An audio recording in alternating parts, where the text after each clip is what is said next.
শ্রীধাম নবদ্বীপ ধাম। নবদ্বীপকে বলা হয় গুপ্ত বৃন্দাবন। নবদ্বীপকে বলা হয় কি? গুপ্ত বৃন্দাবন। কেন গুপ্ত বৃন্দাবন বলা হয়? ভগবান কৃষ্ণচন্দ্র বৃন্দাবনে যত লীলা করেছেন, নবদ্বীপে কিন্তু সেই সমস্ত লীলাগুলো আবার প্রকাশ করেছেন। নবদ্বীপে চৈতন্য মহাপ্রভু এসে বৃন্দাবনের ভাব কান্তিকে নিয়ে এসে লীলা বিলাস করেছিলেন বলেই কিন্তু নবদ্বীপকে বলা হয় গুপ্ত বৃন্দাবন। চৈতন্য মহাপ্রভু আমার সমস্ত ভক্তগণ সঙ্গে করে নিয়ে শ্রীবাস সঙ্গনে গিয়েছেন। আজকের যেমন এই জায়গাটা শ্রীবাস সঙ্গন হয়েছে, আজকের এখানে নিশিপ্রহর নামযজ্ঞ হচ্ছে। এই নিশি জাগরণী কীর্তন প্রথম হয়েছিল শ্রীবাস সঙ্গনে। আমার মনে হয় এই জায়গায় প্রথমবার হরিনাম হচ্ছে আমি যতদিন জন্মগ্রহণ করেছি, তাই না? প্রথমবার হচ্ছে। এটা হওয়া দরকার। সেই বাস্তু বাস্তু নয়, সেই ঘর ঘর নয়। যদি যে বাস্তুতে হরিনাম হয় না, বৈষ্ণবের চরণ ধুলি পড়ে না, ভক্তের চরণ ধুলি পড়ে না, সেই ঘর ঘর নয়, সেই বাস্তু বাস্তু নয়। এই জন্য তোমার ঘরের মধ্যে যদি শান্তি ফিরিয়ে আনতে হয়, বৈষ্ণবের সেবা দিতে হবে, ভক্ত সেবা দিতে হয়, ভক্তকে আহ্বান করতে হবে। আমি বলছি না কোনো ছোট বড় ভক্ত, অনেকে বিচার করে না, একদম উচিত নয়। আরে তুমি ভগবানকে কতটা ভালোবাসো, আমি কতটা ভালোবাসি, বার থেকে দেখে বোঝা যায়। আমরা তো অনেকে বলি আরে না না না তুমি অনেক অনেক না, কোনোদিন নয়। ভক্তের কোনো ছোট বড় হয় না। যারা ভগবানকে ভালোবাসে তারাই মহান, তারাই মহান। চৈতন্য মহাপ্রভু একটা সুন্দর কথা বলেছেন, ভারতবর্ষে হইল মনুষ্য জন্ম যাহা, জন্ম সার্থক করি কর পর উপকার। এই ভারতবর্ষে জন্মগ্রহণ করার সৌভাগ্য সবাই লাভ করতে পারেনি বাবা, সবাই পারে। বললেন যে ভারতবর্ষে হইল মনুষ্য জন্ম যাহা, যার জন্ম হয়েছে, তার মানে সবাই ভারতে আসার সৌভাগ্য পায়নি। আমি আপনি পেয়েছি, তাই আমরা বড় সৌভাগ্যবান, এটা ভাবতে হবে। তারপরে বললেন জন্ম সার্থক করি কর পর উপকার। ওমা পরের উপকার করতে বললেন। পরের উপকারটা কি বলুন তো? কাউকে আমি অর্থ দিলাম, বলছি না, এটা একটা উপকার, কিন্তু শ্রেষ্ঠ উপকার নয়। আমি কোনো মানুষকে সেবা দিলাম, এটাও একটা উপকার, কিন্তু এটা প্রধান উপকার নয়। তাহলে সর্বশ্রেষ্ঠ উপকারটা কি জানেন? একদম শাস্ত্রে সুন্দর করে লিখে দেওয়া আছে। আপনি যেমন করে ভগবানকে ভালোবাসেন, আপনার মধ্যে যদি ভগবানের প্রতি ভক্তি থাকে, সেই ভক্তিটা, সেই প্রেমটা, সেই ভালোবাসাটা অন্য কারোর মধ্যে সঞ্চার করাটাই হলো প্রকৃত উপকার। আপনি ভগবানকে ভালোবাসেন, কিন্তু আপনার ছেলে ভগবানকে ভালোবাসে না। দেখবেন একদিন একদিন এই বাড়িতে মানুষ থাকবে, কিন্তু ওই মন্দিরে প্রদীপ জ্বালানোর মতো কোনো মানুষ থাকবে না। মন্দিরে প্রদীপ জ্বলবে না।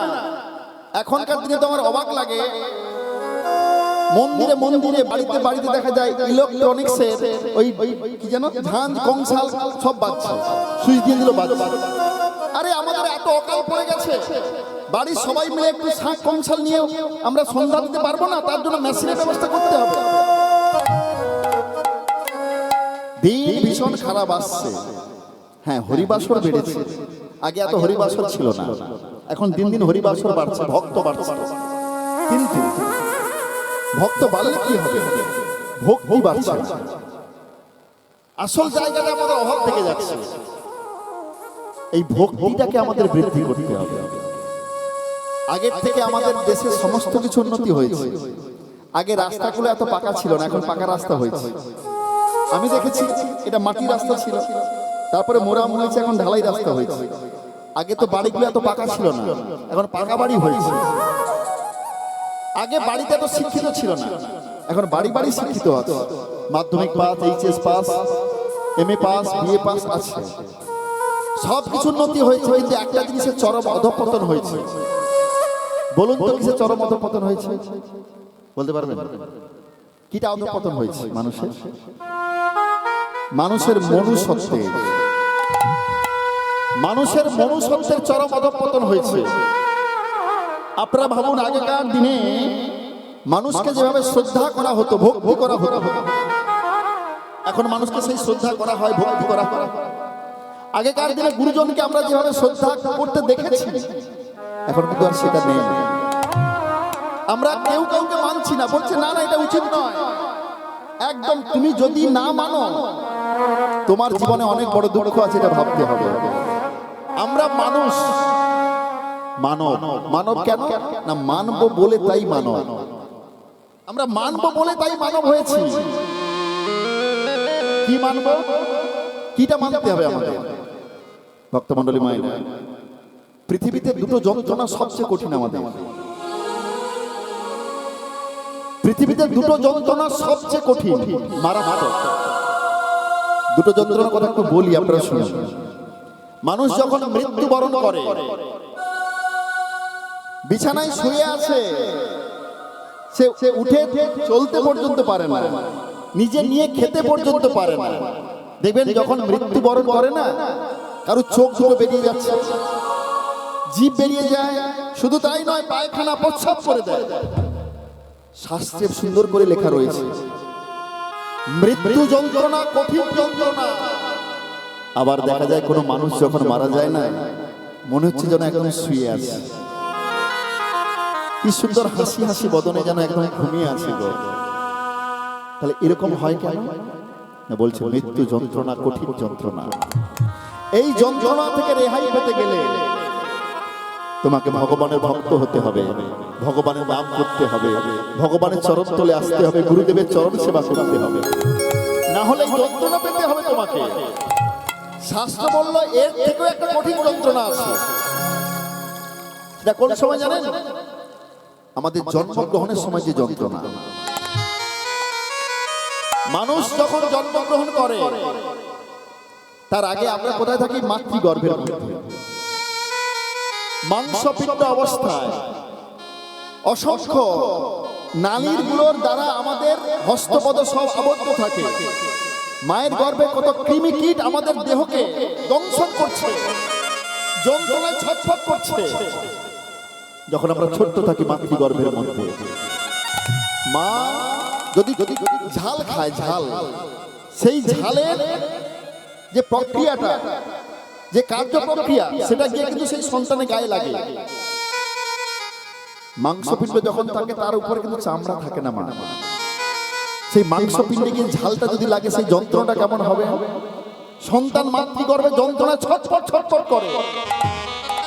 টক খেলে সেই অম্লত্বটা গিয়ে সন্তানের গায়ে লাগে, মা যেটা সেবা করে সেটা গিয়ে সন্তানের গায়ে লাগে। তখন কিন্তু সন্তান মাতৃগর্ভে চিৎকার করে কাঁদতে কাঁদতে ভগবানকে স্মরণ করে, ভগবানকে ডাকে, দয়াময়, ওগো দয়াময়,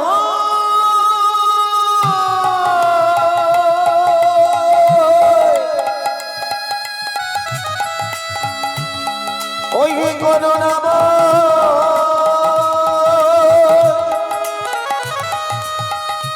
তুমি একবার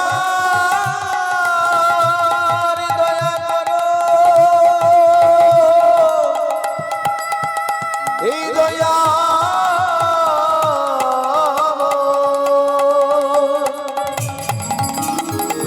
হে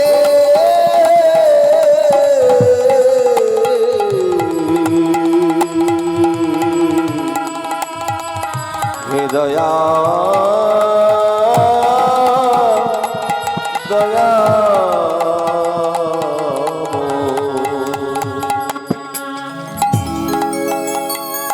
অসহায় হয়ে কঠিন যন্ত্রণা সহ্য করতে না পেরে ভগবানকে যখন স্মরণ করি, ভগবান নাকি আমাদের সঙ্গে এসে কথা বলে, তুমি ডাকলে কেন? এই কঠিন যন্ত্রণা সহ্য করতে পারছি না দয়াময়, তুমি আমাকে এই যন্ত্রণা থেকে উদ্ধার করে দাও। তোমাকে যদি উদ্ধার করে দিই, তুমি কি করবে? না, তোমার এই কৃপা, তোমার এই করুণা আমি কোনোদিন ভুলবো না। তোমাকে সর্বদা আমি চিন্তন মনন স্মরণ করব। ভগবানকে কথা দিয়ে এলাম আমরা, ভগবান আমাদের উদ্ধার করলেন। কিন্তু ভাবুন একবার, এই সংসারে এসে সংসারের কর্মের মধ্যে এমন করে আবদ্ধ হয়ে পড়লাম, ভগবানকে ডাকতে আমরা ভুলে গেছি। তাহলে আমরা কি ভগবানের প্রতি সঠিক কর্মটা করলাম? বলছে না না।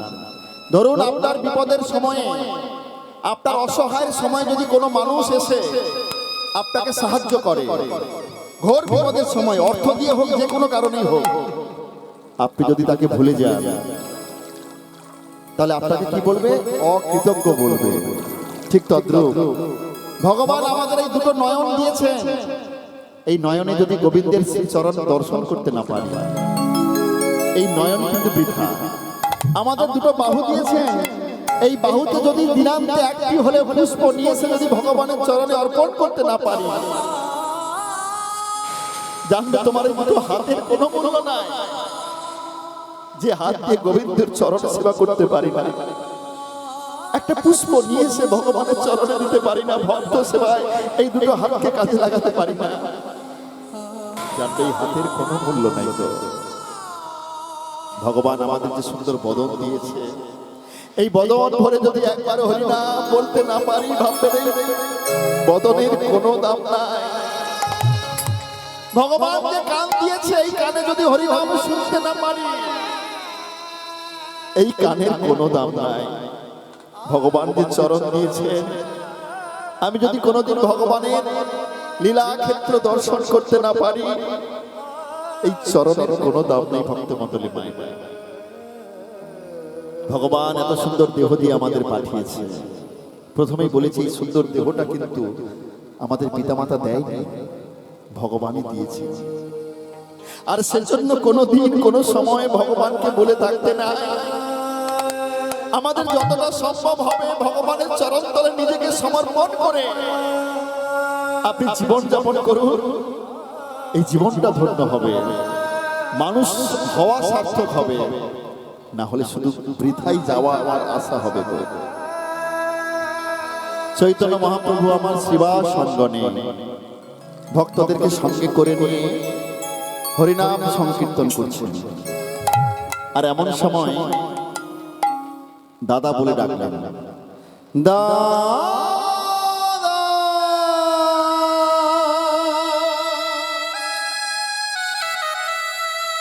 বলো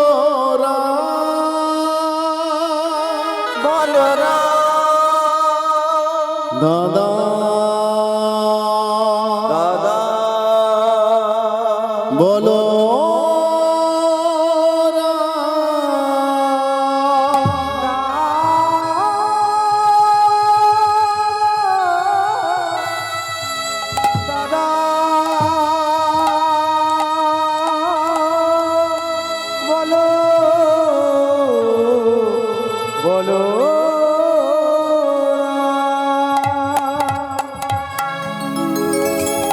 চৈতন্য মহাপ্রভু যখন শ্রীবাস সঙ্গনে কীর্তন করতে করতে অশ্রু নয়নসিক্ত হয়েছেন, কেউ দেখতে পেল না।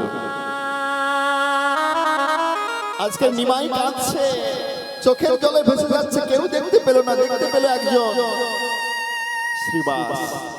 শ্রীবাস ছুটে এসে চৈতন্য মহাপ্রভুর চরণ জড়িয়ে ধরে বলছে, প্রভু প্রভু তুমি কাঁদছো কেন? তুমি কাঁদছো কেন? তোমার কোনো অসুবিধা হচ্ছে? আমার এই শ্রী অঙ্গনে হরিনাম করতে, হরিনামে কোনো ব্যাঘাত ঘটছে? প্রভু কৃপা করে তুমি বলো, তুমি কাঁদছো কেন? ভক্তমণ্ডলী মায়েরা, এই যে শ্রীবাস, ভগবান সবার বাড়িতে হরিনাম করলো না। কার বাড়িতে হরিনাম করছে? শ্রীবাস। শ্রীবাস কথার অর্থ কি? শ্রী মানে সুন্দর, বাস মানে গৃহ। সুন্দর যার গৃহ, সুন্দর যার উঠোন। সুন্দর মানে কি পাথর বসানো? বলছে না গো, সুন্দর মানে পাথর বসানো নয়, যার হৃদয় মন্দিরটা সুন্দর। হরি বল, হরি বল।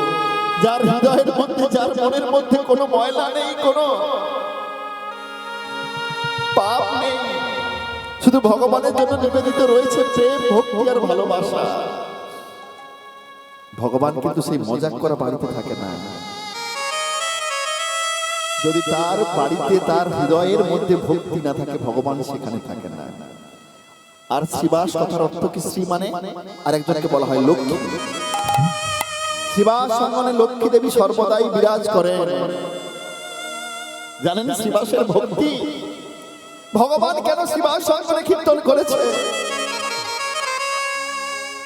একদিন চৈতন্য মহাপ্রভু কীর্তন করতে করতে হঠাৎ দেখতে পেল শ্রীবাসের মনটা ভীষণ খারাপ। মাঝে মাঝে গৃহের মধ্যে যাচ্ছে আর আসছে, কীর্তন করছে।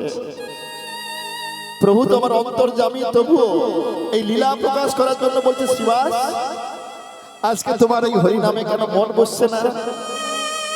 তুমি কেন চঞ্চল হয়ে আছো? শ্রীবাস তুমি আমাকে সত্যি করে বলো না। প্রভু এই তো আমি আছি না, তোমার আজকে হরি নামে কেন মন বসছে না? সেদিকে মালিনী শ্রীবাসের স্ত্রী চিৎকার করে বলছে, স্বামী এসো, আমাদের ছেলেটা আর কথা বলছে না। এই একটু আগে যন্ত্রণায় ছটফট ছটফট করতে করতে এই কথাটা বন্ধ হয়ে গেছে। প্রভুর সঙ্গে কথা বলছে, সেদিকে যেতেও পারছে না। ছেলে অসুস্থ, কথা বলতে পারছে না, মৃত্যু পথযাত্রী। তবু বলছে, না প্রভু আমি ঠিক আছি, এই তো আমি তোমাদের সঙ্গে হরিনাম করছি। শ্রীবাসের ছেলে যন্ত্রণায় কাতর হয়ে কথা বন্ধ হয়ে গেছে, তবুও মহাপ্রভুকে বলেনি কেন? যাতে হরিনামে ব্যাঘাত ঘটে। বলছে, জানেন প্রভু, আমার ছেলেটা কিছুক্ষণ আগে কথা বলতে বলতে তার কথা বলা বন্ধ হয়েছে। সে মনে হয় পৃথিবীতে আর নাই। কি বলছো শ্রীবাস? তোমার ছেলে মারা গেছে, তবুও তুমি আমাকে বলনি? বলো না, ওগো বলো না,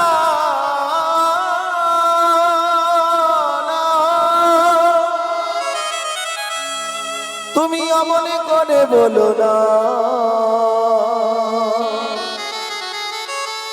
বলো না,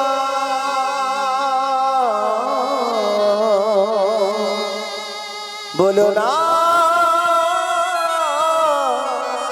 না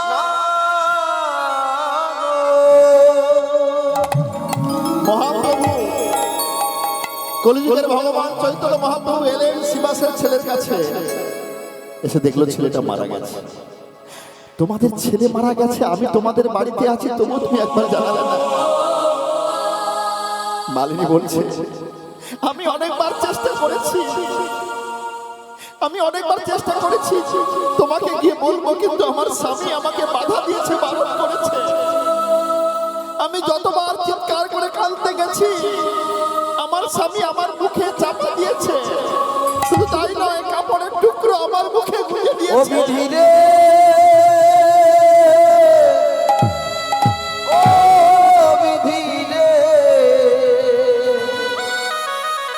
এই কি তোমার লীলা বিধি, এই কি তোমার খেলা, বিধি রে,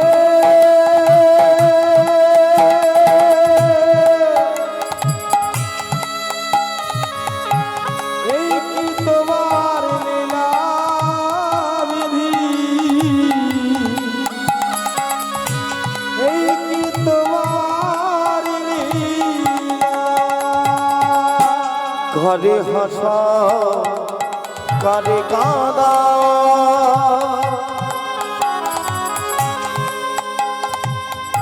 এই কি তোমার লীলা, করে হাসা করে কাঁদা, এই কি তোমার লীলা, তুমি কারে হাসা কারে কাঁদা, এই কি তোমার লীলা, কারে হাসা কারে কাঁদা, এই কি তোমার লীলা, বিধি রে, গৌর প্রেমানন্দ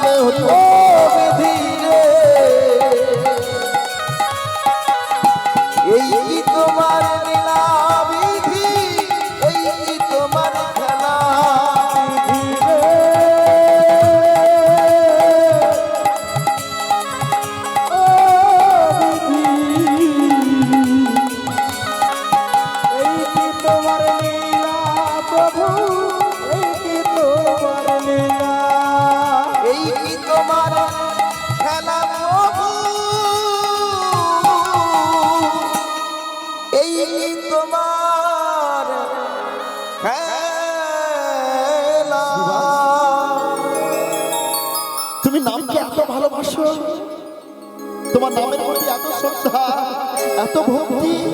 দয়াময়, তুমি তো আমার বাড়িতে এসেছো, তুমি আমার বাড়ি এসে হরিনাম করছো। এ আমার পরম সৌভাগ্য। তোমার যাতে নামে কোনো ব্যাঘাত না ঘটে, তাই আমার সন্তান মৃত্যু মুখে পতিত হচ্ছে, তবু তোমাকে একবার গিয়ে বলিনি। মালিনী বলছে, প্রভু আমার স্বামী আমাকে কাঁদতে পর্যন্ত দেয়নি। এই জগতে সবচেয়ে বড় দুঃখ হলো পুত্র শোক। পুত্র মারা যাচ্ছে, তবু আমি কাঁদতে পারিনি। দয়াময়, তুমি যদি সত্যি ভগবান হয়ে থাকো, কলিযুগের ভগবান তুমি যদি হয়ে থাকো, তাহলে আমার এই মৃত পুত্রকে আবার জীবিত করে দিতে হবে। এ কি বলছো মালিনী? না না, ভগবানকে পরীক্ষা করতে যেও না। না, আমি চাই তোমাকে সবাই ভগবান বলে, তোমাকে সবাই শ্রদ্ধা করে, তোমাকে সবাই পুজো করে। আমি চাই আমার এই মৃত সন্তানকে জীবিত করে দিতে হবে। শ্রীবাস, ঠিক আছে। চৈতন্য মহাপ্রভু কলিকালের মাটিতে শ্রীবাসের পুত্রকে আবার পুনরায় জীবিত করলেন। ভগবান পেরেছিলেন। শ্রীবাসকে বলছে, শ্রীবাস, তোমার এই ভক্তি, তোমার এই শ্রদ্ধা, তোমার এই প্রেম দেখে তোমাকে আমি একটা কথা দিলাম, শোনো। তুমি আমাকে এত ভালোবাসো, আমি যেখানে থাকি না কেন, যেমন করে তোমার বাড়িতে এসে আমি নৃত্য করেছি, সারা জীবন ধরে তোমার বাড়িতে আমি থাকবো। আমি তোমাকে কথা দিলাম। ভক্তমণ্ডলী মায়েরা, শ্রীবাস অঙ্গন ছেড়ে মহাপ্রভু কোথাও যায় না। চারটি জায়গায় সর্বদা রয়েছেন আমার চৈতন্য মহাপ্রভু। কোথায়? শ্রীবাস অঙ্গনে, নিত্যানন্দ নর্তনে, মাধব ভবনে, আর হচ্ছে শ্রীবাস অঙ্গনে,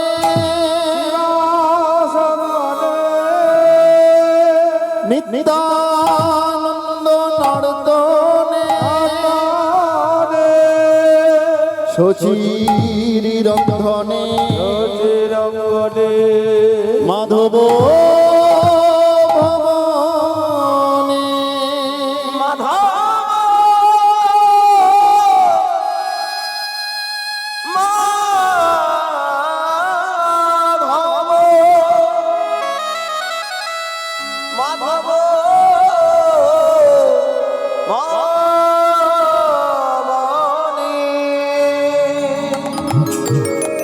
কলিযুগে ভগবান চৈতন্য মহাপ্রভু চারটি জায়গায় সর্বদা থাকেন। কোথায়? শ্রীবাস অঙ্গনে, যেখানে চৈতন্য মহাপ্রভু নিশি যাপন কীর্তন করতেন, শুধু একটা কারণের জন্য। এই সেই কারণ। কি কারণ? না, নিজের পুত্র মারা গেছে, তবু হরিনাম করেছে, ভক্ত সঙ্গ করেছে। এই ত্যাগ, এই প্রেম, এই ভক্তি হরিনামের প্রতি ছিল বলে ভগবান সর্বদা শ্রীবাস অঙ্গনে থেকেছে। নিতাই গৌর প্রেমানন্দে হরি হরি গো। শচীর অন্তহনে শচীমা বলছে, নিমাই তুমি সন্ন্যাসী হয়ে চলে যাচ্ছ, আমি কাকে প্রাণ ভরে সেবা দেব? মায়ের এত নিষ্ঠা ছিল, মায়ের এত ভক্তি ছিল বলে বলছে, মা আমি তোমাকে কথা দিলাম, আমি তোমার রন্ধনে সর্বদা সবসময় থাকবো।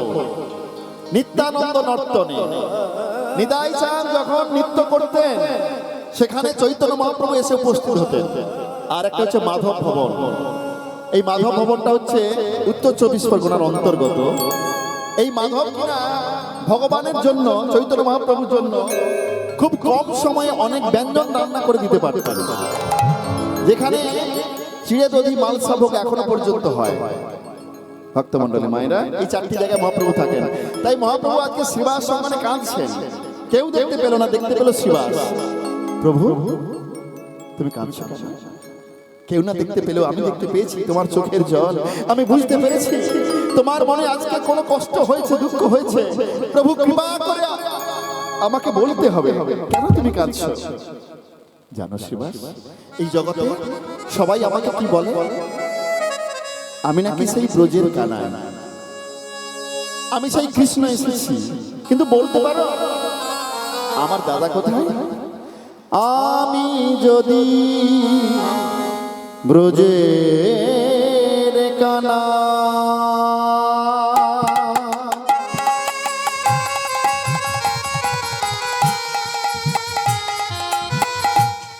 কোথায় আমার দাদা বলা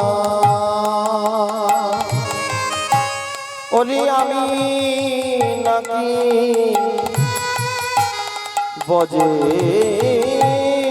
কানা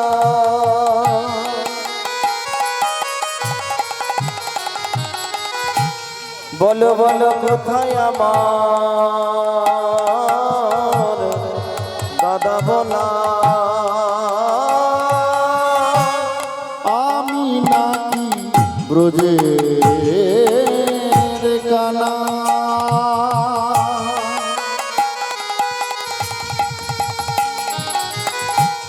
কোথায় আমার দাদা বলা ওই আমি নাকি বজের কানা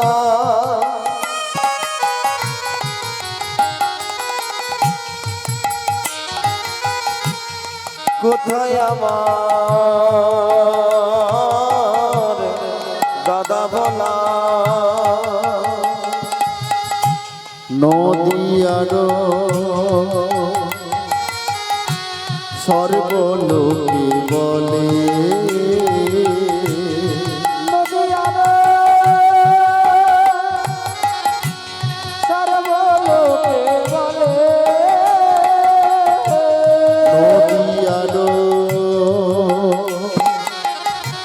সর্বলোকে বলে ওই নদিয়ার সর্বলোকে বলে আসলে এই হরিবাসনা ফ্যান দেওয়াটা সবচেয়ে বড় ভুল হয়েছে। না আমি দেখছি তাকিয়ে আছে এই ফ্যান গুলো না থাকলে এই সমস্যাটা হয় না। আমাদের মাথার উপরে কিন্তু নাই। আমি কিন্তু বলে দিচ্ছি না বন্ধ করে দিতে হবে, এদের যদি হাই উঠে তখন সব শেষ হয়ে যাবে। আরে না না, সুখে ভগবানের নাম হয় না, দুঃখ পেতে হবে, কষ্ট পেতে হবে, তাহলে তো ভগবানকে ভালো করে ডাকা যাবে।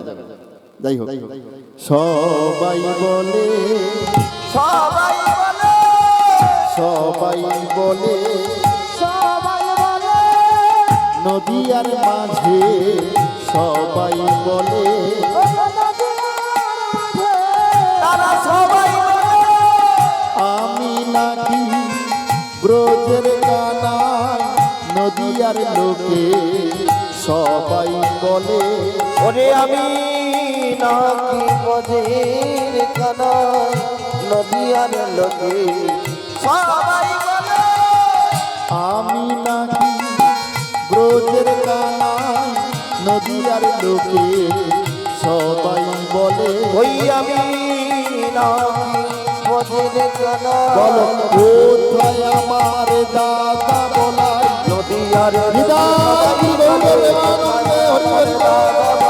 নদিয়ার লোকে সবাই বলে নদিয়ার লোকে সবাই বলে নদিয়ার সর্বলোকে বলে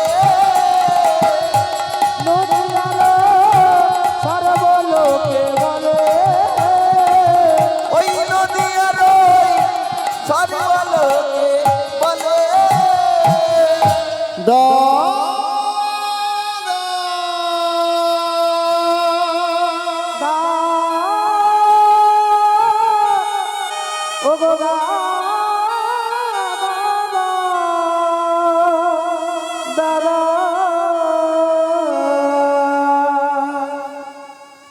যখন দাদা দাদা বলে ডাকলেন শিবাসন্দন থেকে, এই ডাক ভাসতে ভাসতে এলো কোথায়? রার দেশের একটা গ্রাম। আমরা যে সময় মহাপ্রভু ডাকছেন তার থেকে পিছিয়ে যাব অনেক বছর আগে। সেই সময়টা কখন? না, যখন নিত্যানন্দ প্রভুর আবির্ভাব হচ্ছে। সেই ডাক ভাসতে ভাসতে এলো রার দেশের মাটিতে। রার দেশ না একচক্রগ্রাম হারাইও পণ্ডিতের ঘরে। ওই রানা সোনা এক চক্রগ্রাম হারায় পণ্ডিতের ঘরে। এই সময়টা কখন? 1473 খ্রিস্টাব্দ। আমার চৈতন্য মহাপ্রভুর চেয়ে নিতাই চাঁদ 13 বছরে বড় ছিলেন। চৈতন্য মহাপ্রভু আবির্ভাব হয়েছিল 1486 খ্রিস্টাব্দ, আর নিতাই চাঁদের আবির্ভাব হয়েছিল 1473 খ্রিস্টাব্দ। রাড়তে সোনা একচক্রগ্রাম হারাইও পণ্ডিতের ঘরে। ওই রানা সোনা এক চক্রগ্রাম হারায় পণ্ডিতের ঘরে। শুভ মাঘ মাসে শুক্ল ত্রয়োদশী জননীলা হলো ঘরে। ওই শুভ মাঘ মাসে শুক্লা ত্রয়োদশী জনমনীলা হলো ঘরে। শুভ মাঘ মাসে শুক্ল ত্রয়োদশী জননীলা হলো ঘরে। ওই শুভ মাঘ মাসে শুক্লা ত্রয়োদশী জনমনীলা হলো ঘরে। জনমিল জনমিল শুভ মাঘ মাসে জন্ম নিল। ওই শুভ মাঘ মাসে জনমনীল হারাই পণ্ডিতের ঘরে। শুভ মাঘ মাসে জন্ম নিল। ওই হারায় পণ্ডিতের ঘরে শুভ মাঘ মাসে জন্ম নিল। হারাই পণ্ডিতের ঘরে শুভ মাঘ মাসে জন্ম নিল। ওই হারায় পণ্ডিতের ঘরে পদ্মা দেবী চলে আলো করে হৃদয় হারায় পণ্ডিতের ঘরে শুভ মাঘ মাসে জন্ম নিল। শুভ মাঘ মাসে শুক্লা ত্রয়োদশী জনমনীলা হলো ঘরে। শুভ মাঘ মাসে শুক্লা ত্রয়োদশী জনমনীলা হলো ঘরে। এই হলধরকে আর কেউ নাই, বলরাম শুভ মাঘ মাসে জন্মগ্রহণ করলেন। চৈতন্য মহাপ্রভু কবে জন্মগ্রহণ করেছিলেন? ফাল্গুন মাসে, তাই তো? আর আমার নিত্যানন্দ প্রভু কবে জন্মগ্রহণ করলেন? সবাই মনে রাখবেন কিন্তু যতজন রয়েছে। মাসটা হলো মাঘ মাস। মাঘ মাসের শুক্ল পক্ষের ত্রয়োদশী তিথি, তাই তো? এই দিনে আমার হলধর জন্মগ্রহণ করলেন। অনেক দিন পরে যখন বাড়ি থেকে সন্তান এসেছে, পিতামাতার মনে ভীষণ আনন্দ। আচ্ছা, আমাদের বাড়িতে যদি সন্তান সন্ততি আসে, সবার বাড়ি গিয়ে একটা জিনিস দিয়ে আসা হয় আনন্দে। কি বলুন তো সেটা? মিষ্টি দেওয়া হয়। মিষ্টি কেন দিতে হয়? মিষ্টি কেন দিতে হয়? মিষ্টি এই জন্য দিতে হয়, দেখবেন আগেকার দিনে তো নার্সিং হোমে হতো না, বাড়িতেই সন্তান জন্মগ্রহণ করতো। জন্মগ্রহণ করার পরে না একটু মধু দিত মুখে, মধু। এখন তো উঠে গেছে, নার্সিং হোমে হয়, ডাক্তারবাবু দিতে দেয় না। দেখুন, সন্তান জন্মগ্রহণ করলে মিষ্টি বিতরণ করতে হয় কেন? প্রচলিত কথা, ওই সন্তানের ব্যবহার নাকি মিষ্টির মতো হবে, তার মুখের কথা মিষ্টির মতো হবে, তাকে সবাই খুব ভালোবাসবে মিষ্টির মতো। তাই আজকে এই হারাই পণ্ডিতের বাড়িতে যখন সন্তান জন্মগ্রহণ করেছে, হারাই পণ্ডিত কি করলো জানেন? হারাইও পণ্ডিত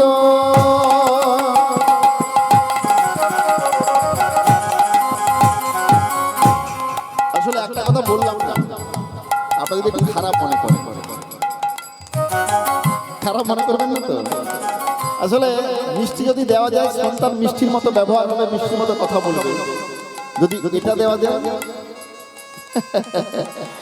আরে বাবা সকালবেলা বলছে দাদুকে ধরেছে, আরে বাবু তুমি যে তোমার আক্কেল জ্ঞান আছে, তোমাদের নাতি হলো, আমাদেরকে দিতে হবে না? আমার তো মনে হয় যদি সন্তান জন্মগ্রহণ করলে মিষ্টি দিলে সে মিষ্টির মতো হয়, যদি বোতল দেওয়া যায় সেটা বড় হলে বোতল বাহিনী হবে, এতে কোনো সন্দেহ নেই। হারায় পণ্ডিত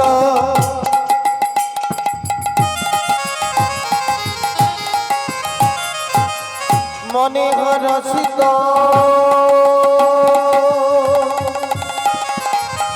হারায় পণ্ডিত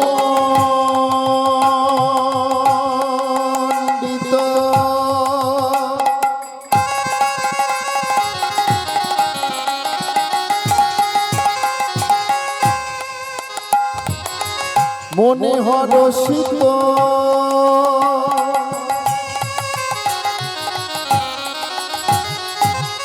হারায় পণ্ডিত মনে হরসিত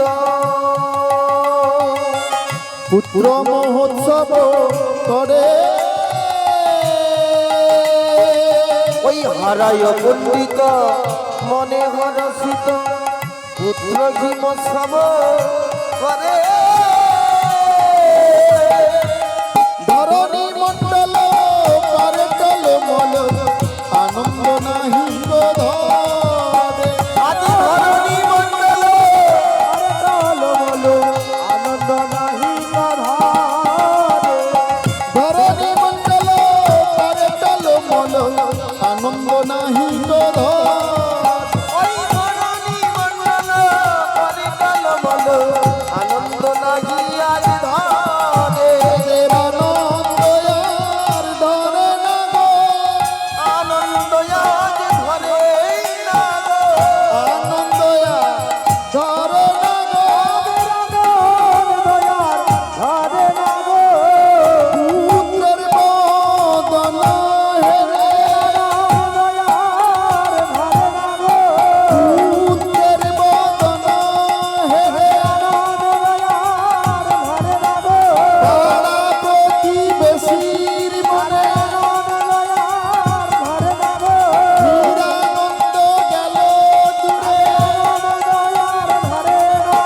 প্রেমানন্দের উদয় হলো পাড়া প্রতিবেশীর মনে নিরানন্দ গেল দূরে নিরানন্দ গেল দূরে হৃদয় দুর্গন্ধ প্রেমানন্দ হলো দূরে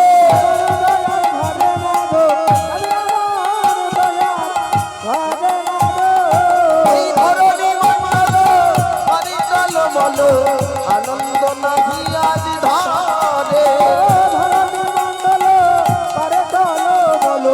আনন্দ নাহি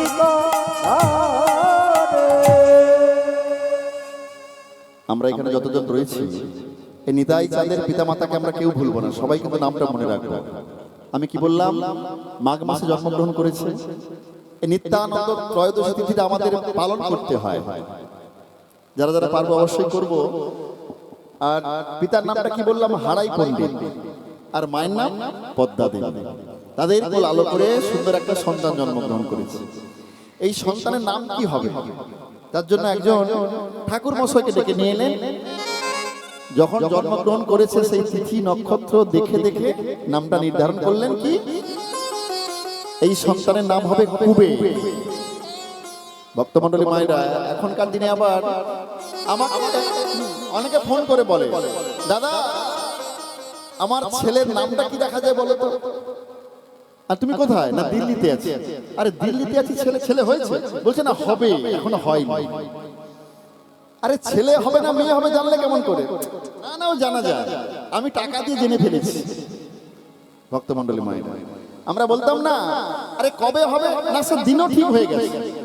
আমি ওই এক সপ্তাহের মধ্যে বাড়ি যাব, ওই গেলে না ওই একটা ভালো সময় দেখেছি আমি, ওই দিনকার গিয়ে ডাক্তারের সঙ্গে কথা বলা আছে, সিজার বিয়ার তুলে নেবে। আমরা ছোটবেলা থেকে শুনতাম জন্ম মৃত্যু বিয়ে তিন বিধাতা নিয়ে, কিন্তু এখন দুটো নিজেদের হাতে আছে।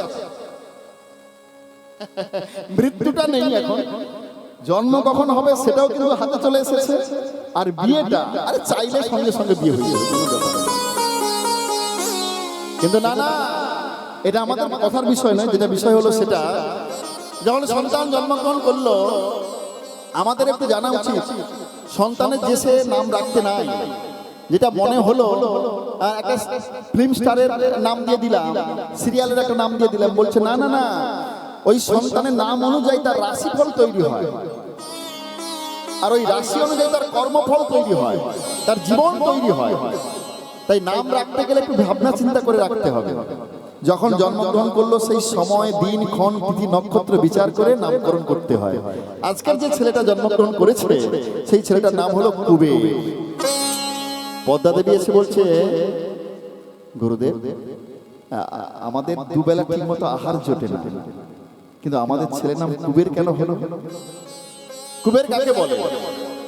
যে অনেক ধন সম্পদের মালিক, তাকে আমরা বলি কুবেরের ধন। কিন্তু আমরা তো ভিখারি, ভিক্ষা করে আমাদের জীবন অতিবাহিত হয়। তাহলে আমাদের সন্তানের নাম কুবের কেন? তোমাদের সন্তান এই যে সে ধনে ধনী নয়, এই সন্তান হবে কৃষ্ণ প্রেম ধনে ধনী, তাই এর নাম হবে কুবের। সেই কুবের ছোট্ট থেকে বড় হচ্ছে পিতামাতার আদর্শে, পিতামাতার ছত্র ছায়ায়। পিতা যখন হরিনাম করে, পাশে বসে হরিনাম করে। আবার পিতা যখন মন্দিরে গিয়ে ভগবানের সেবা করে, সন্তান চলে আসে। আবার পিতা যখন ভাগবত পড়ে, সন্তান পাশে এসে শোনে। এই করতে করতে সন্তানের বয়স হয়েছে 5 বছর। যখন 5 বছরের সন্তান হয়েছে, সেই সময় পিতা কি করেছে না, লেখাপড়া শেখানোর জন্য দূরে একটা গুরু আশ্রমে ভর্তি করিয়েছে, কাছাকাছি গুরুর আশ্রমে গিয়ে ভর্তি করিয়েছে। সেই কুবের কি করে, প্রত্যেক দিন যায় লেখাপড়া শিখতে, আবার বিকেলে ফিরে আসে। যখন ফিরে আসে বিকেল বেলা, মাঝখানে একটা সুন্দর মাঠ রয়েছে, মাঠ। আর সেই মাঠে সবাইকে সঙ্গে করে নিয়ে খেলাধুলো করে। তবে কুবেরের খেলাটা একটু অন্য ধরনের খেলা। ভক্তমণ্ডলী মায়ের, সবার মতো খেলা করে না কুবের। তাই যখন সমস্ত ছেলে মেয়েদেরকে, বন্ধু বান্ধবদের পেয়ে যায়, সবাইকে বলে আজকে আমরা না একটা লীলা খেলা করব। কোনোদিন কৃষ্ণ লীলা, কোনোদিন দাপরের লীলা, কোনোদিন সত্যযুগের লীলা, এই ধরনের লীলা খেলাগুলো করে। আর যখন মাঠের মধ্যে সেই কুবের সবাইকে নিয়ে খেলা করে না, আশেপাশের সমস্ত পিতামাতারা এসে ওই কুবেরের খেলাটা দর্শন করে। সবাই মুগ্ধ হয়ে যায়, এইটুকু ছেলে এই লীলাগুলো জানলো কেমন করে, এত নিখুঁত করে। আজকাল সবাইকে বলছে আমরা সবাই মিলে একটু খেলা করব। কুবেরের বয়স হলো 13 বছর, 12 বছরের হয়েছে। তাই কুবের সবাই সমস্ত বন্ধুদেরকে ডেকে বলছে, শোনো শোনো, আজকে আমরা একটা নতুন খেলা খেলব। আজকে আমরা রাম লীলা খেলা করব। অনেক জনের প্রয়োজন, এখানে তো অনেকে আমরা আছি। আরে ভূতকে ডেকে দেখে ঘুমাচ্ছে, এখন রাত্রি হয়। হরি বল, এইদিকে আমার দিকে, আমার দিকে। হ্যাঁ আমি বলছি, ফ্যানটাই আমাদের যত রাষ্ট্রের ঘুরি। কতদিন থেকে বলে রেখেছে কীর্তন শুনবে বলে, একদম একদম। তাহলে আজকে আমরা সবাই মিলে খেলা করব। আর তোমরা সবাই খেলবে তো নাকি? একসঙ্গে সবাই খেলবে? কুবের বলছে আমরা সবাই মিলে একসঙ্গে খেলা করব। আজকে আমরা সবাই একটু সেজে নেব, রামলীলা খেলা করবো তো আমরা, সেই ত্রেতা যুগের খেলা। এখানে যত মায়েরা রয়েছেন সবাই হলেন আমার মা সীতা দেবী। আর এখানে যত বাবারা রয়েছেন সবাই হলেন বাবা রামচন্দ্র। আর এখানে আমি হলাম লক্ষণ। আমি লক্ষণ সাজলাম, আমি লক্ষণ সাজলাম। এই যে আমার পাশে রয়েছে ভরত, শত্রুঘ্ন। কি হবে?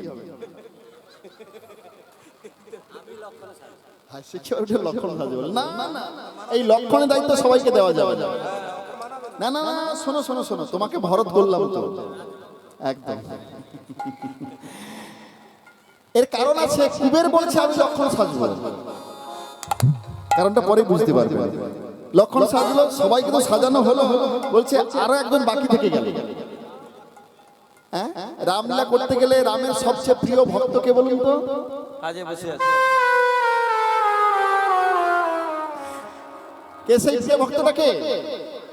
হ্যাঁ, হনুমান। দেখুন রামচন্দ্রের ডান পাশে কে আছে?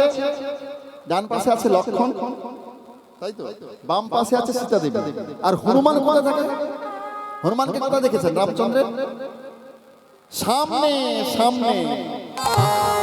ভগবান ভক্তকে সামনে রেখেছে, ভক্ত সামনে থাকতে চায়নি। হনুমান কিন্তু সামনে থাকতে চায়নি, কিন্তু রামচন্দ্র নিজেই ভক্তকে শ্রদ্ধা ভক্তি করেন বলে ভক্তকে আগে রেখেছে। আগে হনুমানের পুজো হয়, তারপরে রামচন্দ্রের পুজো হয়, ভক্তকে সম্মান দেওয়ার জন্য। কারণ ভগবান নিজে বলেছে, আমা হতে আমার নাম বড়, নাম হতে আমার ভক্ত বড়। এই জন্য বলে না, সাধু সঙ্গ সর্বশাস্ত্রে সর্বশাস্ত্রে কয় লবমাত্র সাধু সঙ্গ সর্বসিদ্ধি হয়। এই যে হরিবাসরের ব্যবস্থা হয়েছে, দেখুন এই সময় আমাদের কত ভালো লাগছে বলুন তো। মনে কোনো দুঃখ আছে, কোনো কষ্ট আছে? কিন্তু না, কেননা এই যে হরি নামের সঙ্গ, নাম নাম আমরা শুনছি, এত ভক্ত সঙ্গ করছি আমরা। এই জন্য মাঝে মাঝে করতে হবে, মাঝে মাঝে করলে আস্তে আস্তে করে জীবনের সমস্ত দুঃখ যন্ত্রণা কষ্ট সব দূরে চলে যাবে। তাহলে হনুমানকে সাজবে। আচ্ছা, না না, আপনাদের কাউকে বলা যাবে না তো, তখন বলবে আরে গৌর আমাকে হনুমান সাজিয়েছিল। না না ঠিক আছে, আমাদের মতো থেকে তাহলে একজন হনুমান সাজলো। সবাই মিলে আমরা হাতে করতাল দিয়ে রামলীলা খেলা করবো। আজকে আমার রামলালার আবির্ভাব তিথি, জন্মদিন, তো তাই সবাই জোরে জোরে হাতে করতাল দিয়ে বলবো, জয় রাম জয় রাম জয় জয় রাম, জয় রাম শ্রীরাম জয় জয় রাম। সবাই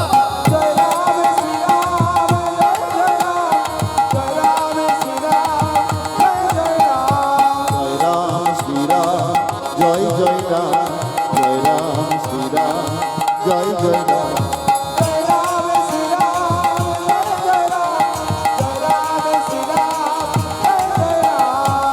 রঘুপতি রাঘব রাজা রাম, পতিত পাবন সীতারাম। রঘুপতি রাঘব রাজা রাম, পতিত পাবন সীতারাম। রঘুপতি রাঘব রাজা রাম, পতিত পাবন সীতারাম। রঘুপতি রাঘব রাজা রাম, পতিত পাবন সীতারাম। জয় রাম শ্রীরাম জয় জয় রাম, জয় রাম শ্রীরাম জয় জয় রাম। সবাই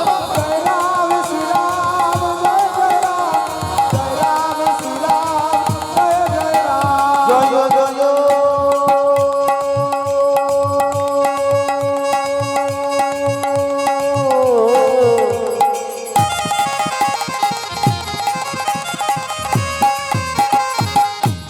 জয় জয়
খুব ভালো, সবাই যদি বাহু তুলবো আমরা সবাই, যতজন রয়েছে সবাই মিলে।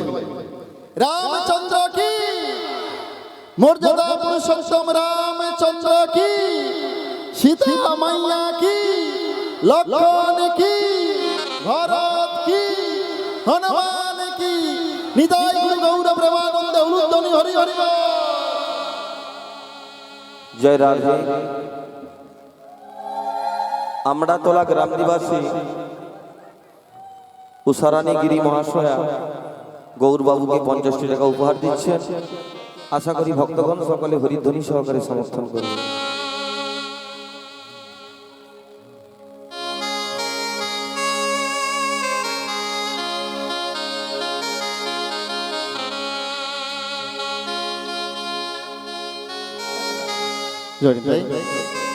আমি এই আশীর্বাদ মাথার মধ্যে নিলাম। আপনারা সবাই জানেন আমার বাড়িতে একটা অনুষ্ঠান আমি করি প্রত্যেক বছর। এবছরও হবে জ্যৈষ্ঠ মাসের 4 তারিখ 5 তারিখ, একদম ঠিক হয়ে গেছে। প্রত্যেক বছরই যেটাই হয়, মানে আমার সমস্ত পুরস্কারের টাকা দিয়ে আমি করি। এবছর প্রায় 30,000 কাছাকাছি হয়েছে এখনো পর্যন্ত, আরো বাকি আছে অনেক, হয়তো হবে আরো। যাই হোক, আপনাদের সবার এখান থেকে আমি নিমন্ত্রণ করলাম, সবাই আসবেন, সবাই থাকবেন। আবার বলবো আমি অবশ্য সবার বাড়ি বাড়ি যাব, যাদের কাছাকাছি বাড়ি আছে সবাইকে আসতে হবে। আপনাদের এই দান আমি গ্রহণ করলাম, ভগবানের সেবায় লাগালাম। আপনাদের সবার মনের বাসনা পূর্ণ হোক, সবাই খুব ভালো থাকুন। নিতাই গুরু গৌর প্রেমানন্দে। যখন খেলছে সমস্ত বন্ধুদেরকে সঙ্গে করে নিয়ে একজন সন্ন্যাসী দূর থেকে দেখছে।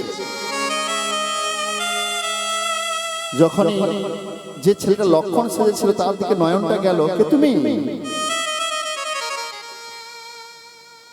তোমাকে আমি সারা পৃথিবীর প্রত্যেকটা তীর্থস্থানে খুঁজে বেড়াচ্ছি, আর তুমি এখানে রয়েছো, আর তুমি এখানে রয়েছো, আমি তোমাকে বাড়ির বাহির করবো। যখন ছেলেটা খেলছে সবার সঙ্গে, সেই ছেলে কুবেরকে ডেকে বলছে, এই বালক শোনো শোনো শোনো, হ্যাঁ তোমাকে ডাকছি, চলে এসো আমার কাছে। আমাকে ডাকছে? হ্যাঁ তোমাকেই ডাকছি। এসে যখন দেখলো একটা সুন্দর সন্তান সন্ন্যাসী, অপরূপ দেখতে, যার অপরূপ অঙ্গকান্তি চরণে জড়িয়ে ধরে প্রণাম জানালেন। বাহ বাহ, তোমার সত্যি পিতামাতা নিশ্চয়ই ভালো, না হলে এমন সংস্কার সন্তান লাভ করা যায় না। বালক তোমার নাম কি? আমার নাম কুবের। তোমার বাড়ি কোথায়? ওই অদূরে একটি কুটির রয়েছে, এটা আমাদের বাড়ি। তোমার পিতার নাম কি? পিতার নাম হারাই পণ্ডিত। ঠিক আছে, যাও তুমি খেলা করে যাও সবার সঙ্গে। সবার সঙ্গে খেলা করতে দিয়ে এবারে সেই সন্ন্যাসী বর, এই সন্ন্যাসীর নামটা সবার জানা দরকার। এই সন্ন্যাসীর নাম হলো শঙ্কর আরণ্যপুরী। আচ্ছা, এই শঙ্কর আরণ্যপুরীকে, এই শঙ্কর আরণ্যপুরী হলেন গৌরের দাদা বিশ্বরূপ। গৌরাঙ্গ মহাপ্রভু দাদা ছিলেন বিশ্বরূপ, যে কিনা সন্ন্যাস নিয়েছিলেন। সেই তারই নাম হলো পরে শঙ্কর আরণ্যপুরী। যখন বললে ওই অদূরে আমার বাড়ি, সেটার বাড়ি, সেই বাড়িতে এসে উপস্থিত হয়েছে।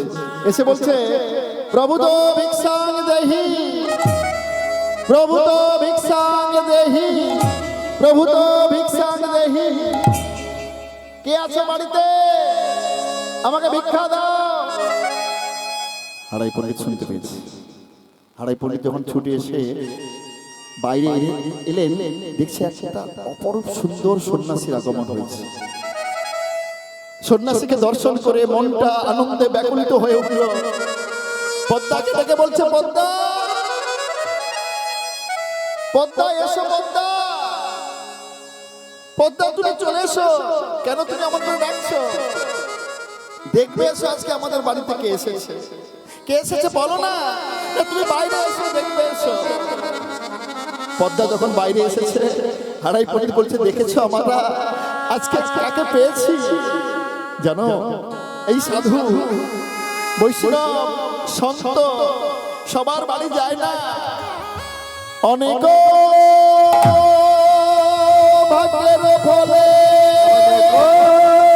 ভাগ্যের ফলে বৈষ্ণবে আসিয়া মেলে, বৈষ্ণবী আসিয়া মেলে, গৃহে বৈষ্ণব সেব,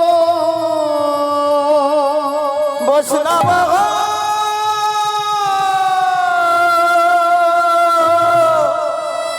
বৈষ্ণব সেবা, না দিয়ে বৈষ্ণব সেবা, না দিয়ে বৈষ্ণবী সেবা, উদ্ধার পেয়েছে কেবা, উদ্ধার পেয়েছে কেবা, তার সাক্ষী তার সাক্ষী যুধিষ্ঠির রাজা।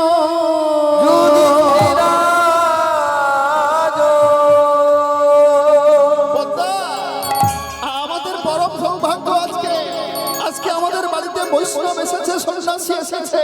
তুমি আর দেরি না করে যাও, এই সন্ন্যাসীর চরণ ধৌত করে দাও, বিলম্ব করো না। আজকে আমরা সেই বৈষ্ণবের চরণ সেবা করব, তুমি আর বিলম্ব করো না। পদ্মা ছুটে গেলেন জল আনার জন্য, জল নিয়ে এসে সন্ন্যাসীর চরণ ধৌত করছে আর মনে মনে ভাবছে, ভগবানের সেবা তো কোনোদিন স্বয়ং দিতে পারলাম না, আজকে যখন এমন সুন্দর সন্ন্যাসীর আগমন হয়েছে, আমি জানি ভগবান বলেছে তার থেকে তার ভক্ত বড়। ভক্ত কৃপা যদি হয়, ভগবানের কৃপা বর্ষিত হয়। আজকে আজকে তোমার চরণ সুন্দর করে সেবা দেব। চরণ ধৌত করছে আর টপ টপ থেকে জল ফোঁটা ফোঁটা করে সন্ন্যাসী চরণে পড়ছে। চরণ ধৌত করে আসুন বৈষ্ণব ঠাকুর, বাড়িতে নিয়ে গিয়ে বসালেন। বাড়িতে যা কিছু ছিল সমস্ত কিছু দিয়ে সেবার ব্যবস্থা করলেন। বিশ্রামের পরে, সেবার পরে বিশ্রাম, ঠিক সন্ধ্যের সময় সবাই মিলে উপস্থিত হয়েছে। আর যখন উপস্থিত হয়েছে বলছে, আচ্ছা তোমরা যখন এসেছো সবাই মিলে, আমরা না একটু হরিনাম করব। সন্ন্যাসী বলছে, আমি যখন তোমার বাড়িতে এসেছি, আমি তোমাদের বাড়িতে যখন এসেছি সেবা করেছি, একটু হরিনামও তোমাদের বাড়িতে আমি করবো। রার দেশের মাটিতে প্রথম এই মহামন্ত্র হরিনাম হচ্ছে, এর আগে কখনো হতো না। নাম হয়েছে কিন্তু মহামন্ত্র হয়। হরে কৃষ্ণ কৃষ্ণ কৃষ্ণ কৃষ্ণ হরে হরে, হরে রাম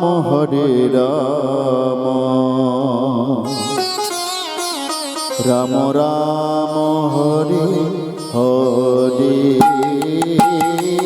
সবাই মিলে কৃষ্ণ হরে কৃষ্ণ কৃষ্ণ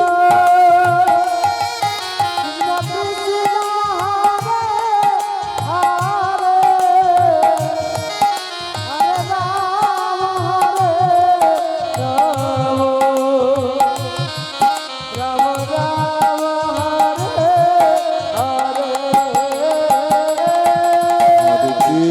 হরে। হরে কৃষ্ণ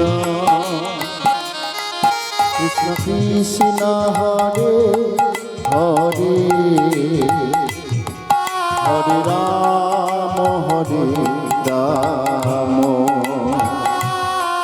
রাম রাম হরে হরে। হরে কৃষ্ণ হরে কৃষ্ণ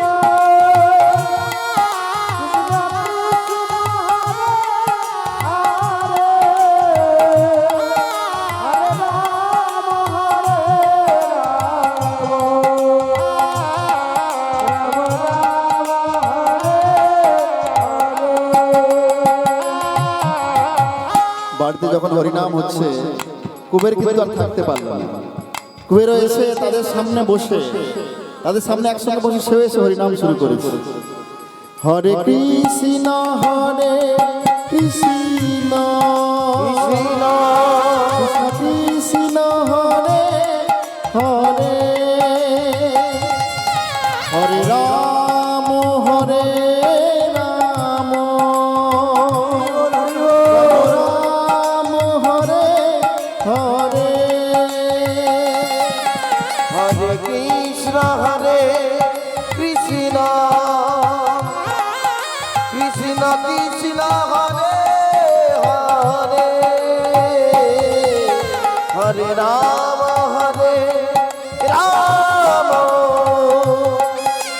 রাম রাম হরে হরে। হরে কৃষ্ণ কৃষ্ণ কৃষ্ণ কৃষ্ণ হরে হরে হরে রাম হরে রাম রাম রাম হরে হরে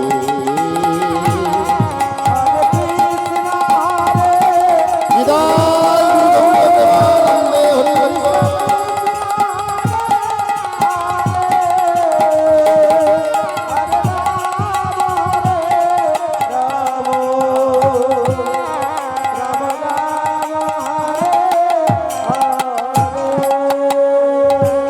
সন্ন্যাসী 3 দিন থাকলেন, 3 দিন পরে প্রভাত কালে, প্রভাতের সময় হাড়াই পণ্ডিতকে ডেকে বলছে, হাড়াই এবারে যে আমার যাওয়ার সময় হয়েছে, আমি তাহলে আসি। সন্ন্যাসী বল, আপনি আমার বাড়িতে 3 দিন থাকলেন, 3 দিন সেবা গ্রহণ করলেন, আর আমাদেরকে প্রাণ ভরে হরিনাম শ্রবণ করালেন, আর দক্ষিণা না দিয়ে আপনাকে আমি যেতে দিই? না না না, দক্ষিণা না দিয়ে আমি যেতে দেব না। তাই আপনাকে আমি দক্ষিণা দেব, আপনি কিছুক্ষণ অপেক্ষা করুন, আমি যাচ্ছি আর আসছি। বলছে না না, শোনো শোনো, তোমাকে যেতে হবে না। দক্ষিণা দিতে চাও?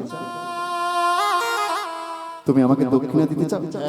হ্যাঁ, আমি দক্ষিণা দিতে চাই। তাহলে আমি যেটা চাইবো তোমাকে সেটা দিতে হবে। আপনি কি চাইবেন? আমরা এক বালা সেবা করলে পরের বালা কি খাবো সেটাই জানি না। না, আমি যেটা চাইবো তোমাকে সেটা দিতে হবে। অবশ্যই যদি আমার সামর্থ্যের মধ্যে হয় আমি অবশ্যই দেব, কথা দিলাম। কথা দিলে না, এরকম কথা দিলে হবে না। তাহলে কিরকম কথা দিতে হবে? এই আমার কাছে কমণ্ডল আছে, জল না, আমাকে ত্রিসন্ত করো। ত্রিসন্ত করতে হবে। আমি ব্রাহ্মণ, আমি জাতিতে ব্রাহ্মণ, আমি কোনোদিন মিথ্যা কথা বলি না। আর আজকে আমি আপনার সামনে কোনো মিথ্যা বলছি না। তবু আমি যেটা চাইবো সেটা দিতে পারবে না তুমি। ঠিক আছে, কমণ্ডলের জল দাও, বলো সত্য, সত্য, বলো সত্য, বলো সত্য। সত্য। আমি কি চাই? আমি কি চাই বলবো? হ্যাঁ হ্যাঁ বলুন না। আমি চাই তোমার পুত্র কুবেরকে চির জনমের মতো জনমের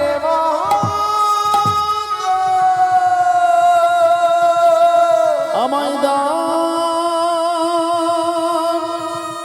আমায় দান করে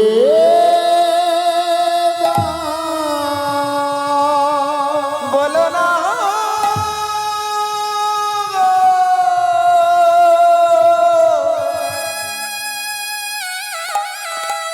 ওগো সন্ন্যাসী আমলি করি বলো না, না অমনি করে বলো না। আপনি কি চাইলেন? আমার একমাত্র সন্তান আমি দিতে পারবো না, আমার সন্তানকে আমি দিতে পারবো না। ও যে আমাদের একমাত্র বাঁচার প্রেরণা, আমি ওকে দিলে কেমন করে থাকবো? আমি বাঁচতেই পারবো না। তুমি না আমার প্রতি সত্য করেছ, সত্য করেছি, কিন্তু এই সন্তান তো আমার একার নয়। এই সন্তানের প্রতি আমার যতটা অধিকার রয়েছে ঠিক ততটাই তো তার মার অধিকার রয়েছে। আমি একবার তার মায়ের কাছে অনুমতিটা নিয়ে আসি। গৃহের মধ্যে এসে পদ্মাকে ডেকে বলছে, পদ্মা শোনো, পদ্মা স্বামী তোমার চোখে জল, তুমি কাঁদছো, তুমি কাঁদছো কেন স্বামী? আমি কি তোমার চরণে কোনো অপরাধ করেছি? বলো না। আমি জীবনে সব দুঃখ সহ্য করতে পারি, কিন্তু আমি তোমার চোখে জল সহ্য করতে পারি না। বলো না, বলো না, তোমার কি হয়েছে? জীবনে যখন তোমার সঙ্গে প্রথম এলাম আমি তো সহধর্মিনী, যেমন তোমার সুখটা ভাগ করে নেওয়ার অধিকার আছে, দুঃখটাও ভাগ করে নেওয়ার অধিকার আছে। বলো না তুমি কাঁদছো কেন? দাঁড়িয়ে দাঁড়িয়ে বলো কি হয়েছে। পদ্মা, তুমি সে কথা শুনলে স্থির থাকতে পারবে না, তবুও বলো না তুমি কাঁদছো কেন? আমাদের পুত্র কুবেরকে ওই সন্ন্যাসীর হাতে চিরজীবনের জন্য দান করে দিয়েছি। না বলো না, বলো না, না বলো না, বলো না, বলো না, বলো না, বলো না।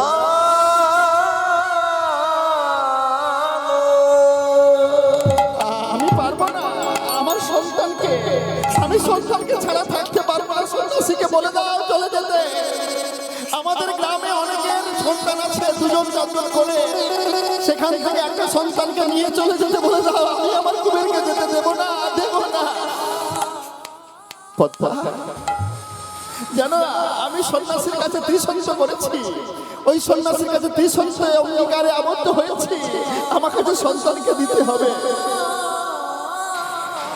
কি বললে? তুমি সত্য করেছ?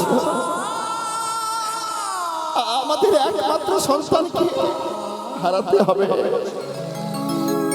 জানো জীবনে এত দুঃখ পেয়েছি, এত কষ্ট পেয়েছি, কোনোদিন কোনো দুঃখ আমাকে আঘাত করতে পারেনি, কোন দুঃখ আমাকে, আমার মনকে বিধ্বস্ত করতে পারেনি, কোন যন্ত্রণা আমাকে অসহায় করতে পারেনি। কারণ আমার সন্তান যখন আমাকে বাবা বলে ডাকে, আমাকে আমার সন্তান যখন আমাকে মা বলে ডাকে, জীবনের সব দুঃখ ভুলেছে।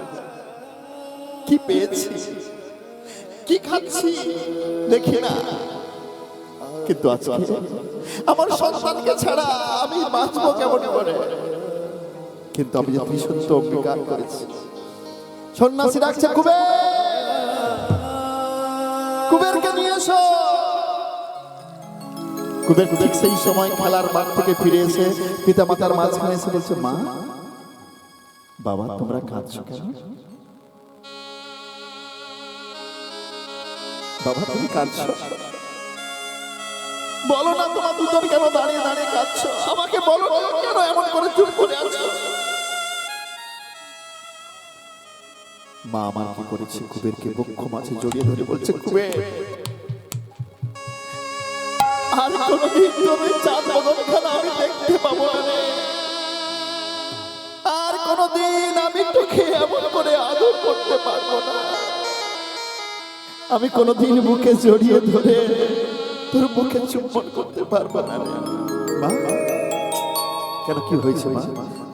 বলো না মা। বাবা তুমি বলো না, আমি তোমাকে ওই সন্ন্যাসীর কাছে সারা জীবনের জন্য দান করে দিয়েছি। কি বলছো বাবা? শুধু তাই নয়, আমি ওই সন্ন্যাসীর কাছে ত্রিসংশ অঙ্গীকারে আবদ্ধ হয়েছি।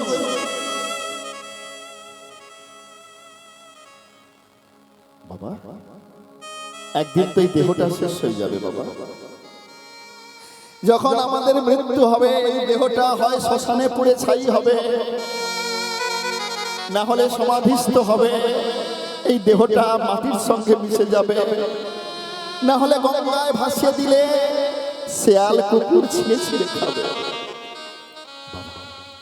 তুমি যখন এই দেহটাকে সন্ন্যাসীর কাছে দান করে দিয়েছো কৃষ্ণ সেবার জন্য, আমি তাহলে ওই সন্ন্যাসীর কাছে সঙ্গেই চলে যাব বাবা।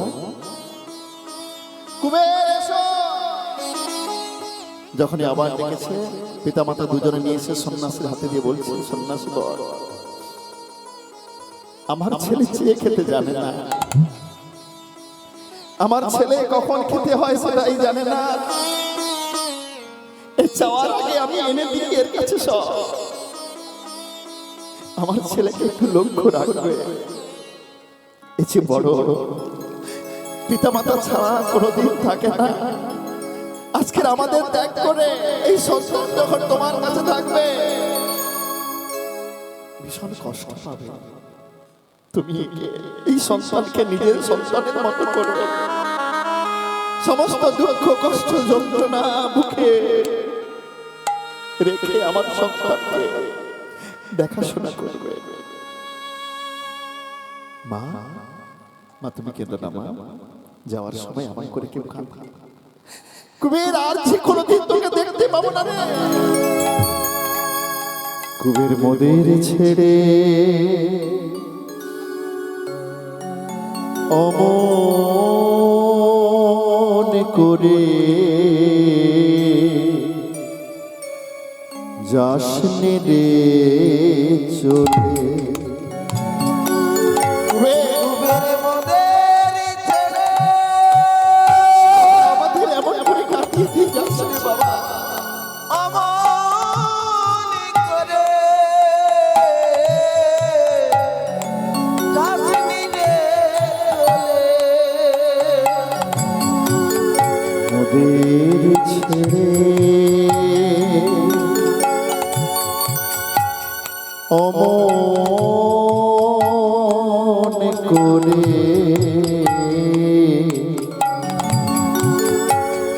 যাসনি রে চলে। কুবের মোদের ছেড়ে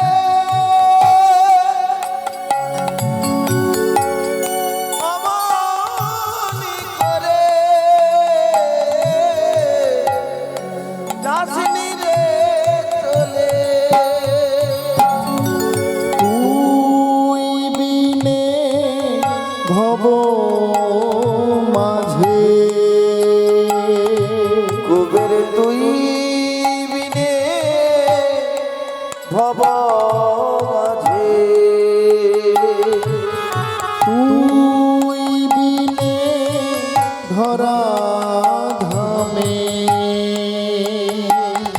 কুবের তুই বিনে ধরা ধামে মোদে আপন কেহ না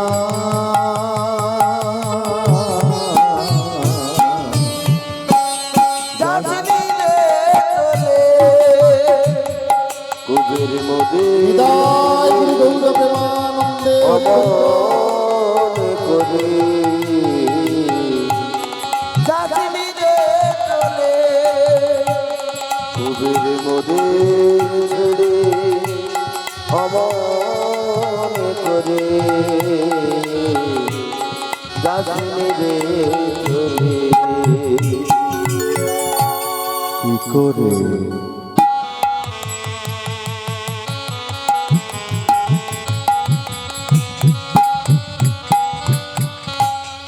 রহিব ঘরে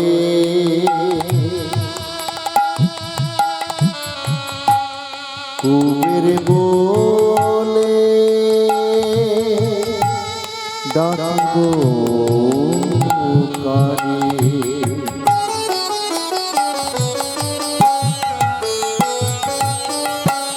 মোরা কিভাবে রহিব ঘরে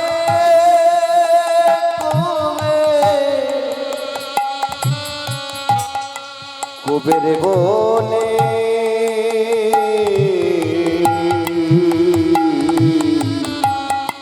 ডাকিব কারে। তুই বিনে ধরা ধামে কুবের তুই বিনে ধরা ধামে তুই বিনে ভব মাঝে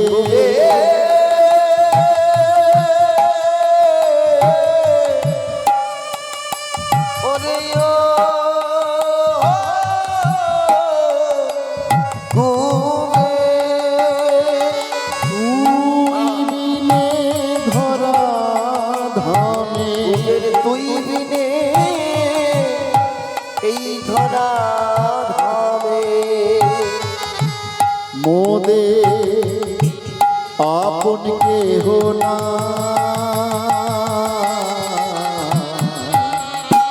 যাসনি রে চলে।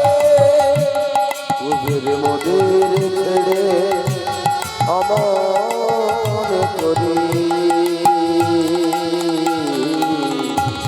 কাশ্মীরে চলে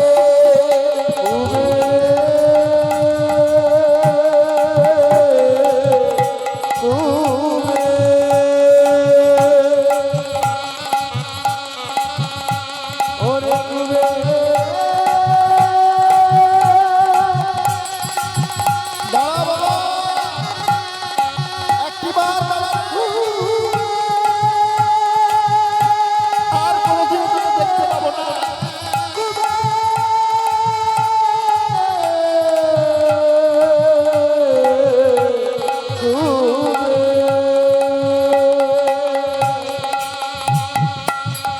সন্ন্যাসীর হাত ধরে চলে যাচ্ছে, যতক্ষণ না দেখা যাচ্ছে কুবের বের ফিরে তাকাচ্ছে মায়ের সম্মুখে, মায়ের দিকে, আর মা পলক নয়নে কুবেরকে দেখছে। সন্ন্যাসীর হাত ধরে চলে গেল কুবের।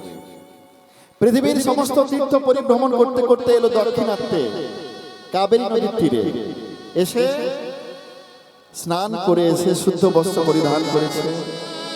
আর যখনই সেই সন্ন্যাসী কুবেরের গর্ণগোচরে হরিনাম দিয়েছে, কি হলো? দেহটা যখন শুদ্ধ হলো, দেখিতে দেখিতে দুই অঙ্গ এক হয়ে গেল।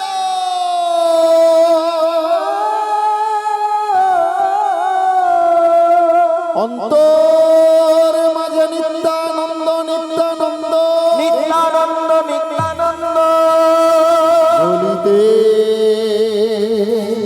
লাগিল।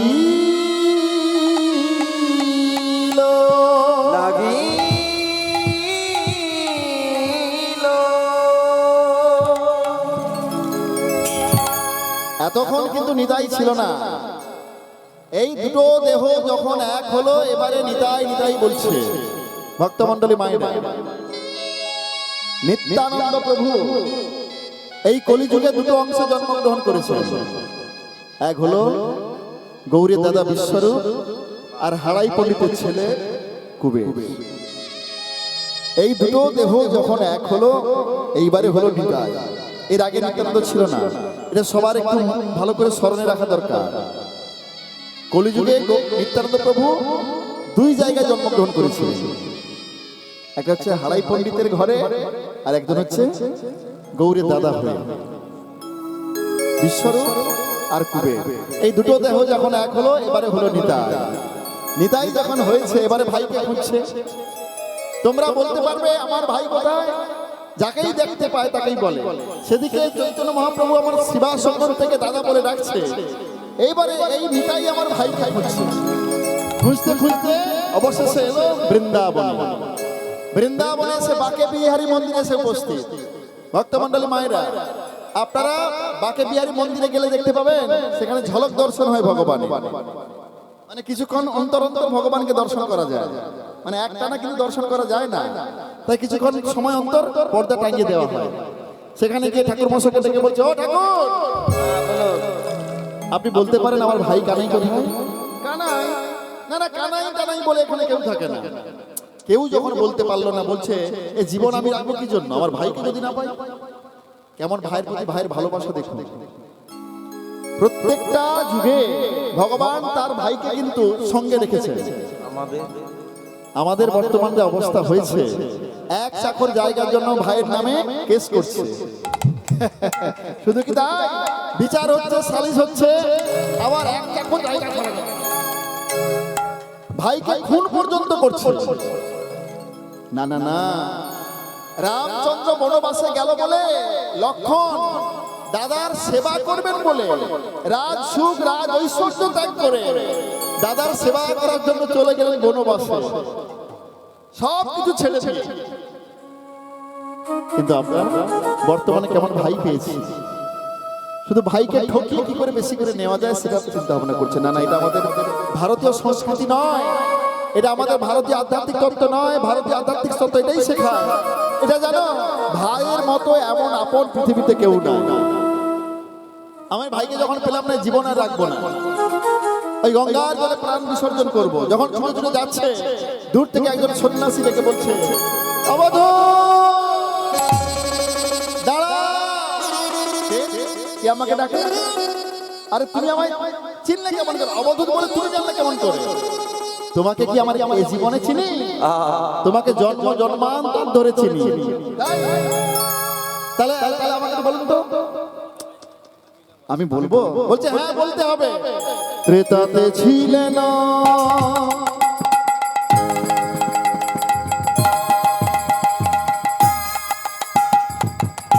অনুজ লক্ষণ,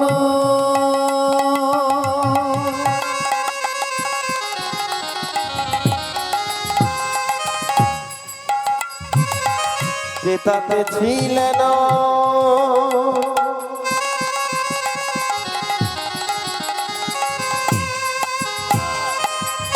অনুজ লক্ষণ,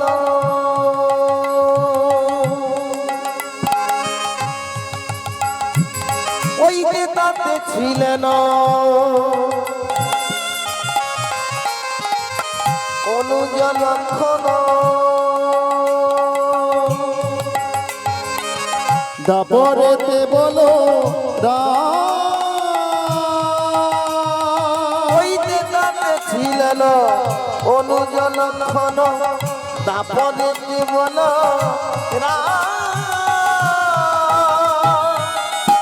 কুবের হইয়া জন্ম লভিলা এবে নিত্যানন্দরা। ওই কুবের হইয়া জন্ম লভিয়া এবে নিত্যানন্দরা। কুবের হইয়া জন্ম লভিলা এবে নিত্যানন্দরা। ওই কুবের হইয়া জন্ম লভিয়া এবে নিত্যানন্দরা। আচ্ছা, ভগবানের ভোগ রাগ হয়ে গেছে, এবারে সেবার ব্যবস্থা হয়ে যাবে, কোনো চিন্তা নেই। সবার জন্য অন্নপ্রসাদের ব্যবস্থা আছে, আপনারা কেউ চলে যাবেন না। লীলা আমি একদম সংক্ষেপ করে একদম শেষ করে দিচ্ছি, তবে সবাই সেবা করে কিন্তু যাবেন। বলি আমি তো তোমার হরিণটা আছে, হরিণের ব্যবস্থা আছে।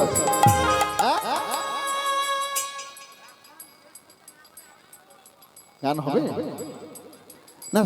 ভক্তরা কষ্ট পাচ্ছে তো, সেবার ব্যবস্থা আছে না? আচ্ছা ঠিক আছে, আমি কি বলি তাহলে ওই দিকটা কি সেবার ব্যবস্থা করে দেবে?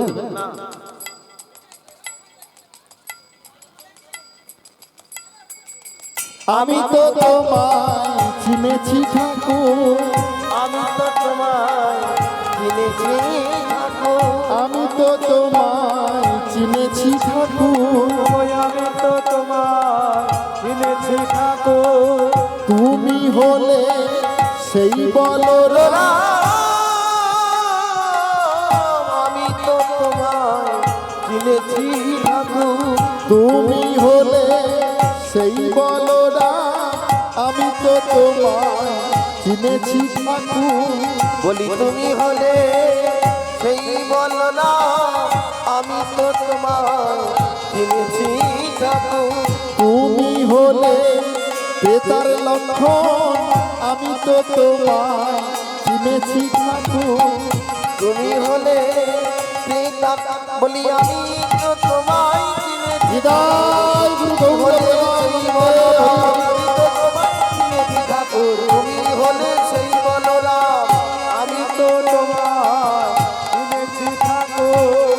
কুবের হইয়া জন্ম লভিয়া দেবী নিত্যানন্দনা। ওই কুবের হইয়া জন্ম লভিয়া দেবী নিত্যানন্দনা। তুমি যখন আমায় চিনতে পেরেছো, তাহলে ভাইকে নিশ্চয়ই জানো। আমার ভাই কোথায় আছে? বলতে হবে আমার ভাই কোথায় আছে। আরে অবশ্যই জানি। তোমার ভাই কোথায় আছে জানো? সেই নদিয়া নবদ্বীপের মাঝে। নদিয়া নবদ্বীপ কোথায়? না, সেই পশ্চিম বাংলা। পশ্চিম বাংলায় তোমাকে যেতে হবে, নদিয়া নবদ্বীপের মাঝে। আচ্ছা, আমার ভাইকে কি আমি চিনবো কেমন করে? সবার মধ্যখানে আমার ভাই জানবো কেমন করে যে ওটা আমার ভাই বলে? তোমার ভাই কেমন ছিল বলো তো? আমার ভাইয়ের গায়ের রং ছিল একদম কুচকুচে ভ্রমরার মতো কালো। কৃষ্ণ কেমন ছিল? কালো ছিল না? না, কৃষ্ণ তো সেখানে চলে গেছে, তার খাওয়া দাওয়া হয়ে গেছে, তার কি চিন্তা আছে? টাইমে টাইমে শুধু খাচ্ছে আর ঘুমাচ্ছে।